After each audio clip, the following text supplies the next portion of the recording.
Шестеро участников, 5 из них вышли на пьедестал. Ингушские классики продолжают покорять борцовские ковры. Первую золотую медаль на спартакиаде приносит Алан Амриев, выходец спортивного клуба Ади Ахмат. 2 схватки Алан уверенно выиграл, а вот в третьей финальной заставил всех поволноваться. С начала первого периода наш борец повел со счетом 4-0, но до конца свое преимущество удержать не смог. В итоге с близким счетом 6-7 Алан выигрывает соревнования. Самая сложная схватка, это была первая схватка с нашим земляком. Это тяжело далось. А так, неплохо. Не такие уж тяжелые были. Вот в финале допустил грубую ошибку. Ну, по воле Всевышнего удалось выиграть. Расскажи, ты доволен своим выступлением или надо что-то исправить еще? Конечно, надо много еще работы впереди. Есть много работы над ошибками, надо делать нам еще. Недоволен, не очень доволен, я сказал, потому что в финале очень грубые ошибки делал.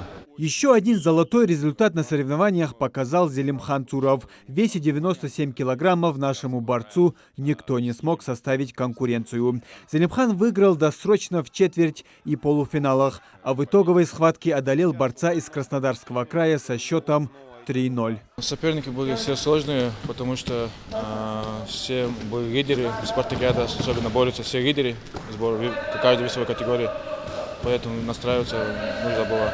Зелимхан Цуров борется в весовой категории до 97 килограммов, а этот вес, как мы знаем, территория другого нашего земляка во взрослой лиге Мусы Евлоева. Так что уже можно сказать, что ингушскому танку, так называют Мусу, наступают на пятки юниоры. Там лучшие в России, это вся Россия, там участвует отбор именно туда, а он проходится 2 года один раз, спартакиада. Это очень достойная конкуренция, очень хорошие ребята выступают. Я скажу, это очень дорого стоит. Из одного зала выйти 2 чемпиона, 2 бронзовых медали. Это очень хороший результат. 5 медалей из 6 возможных. Результат более чем достойный. А если считать по золотым медалям, ингушские борцы взяли 2 веса из 10. Всех победителей и призеров из Кубка Ади Ахмат руководство поощрило денежными средствами. Муслим Ганиев, Исмаил Муцольгов, Новости 24.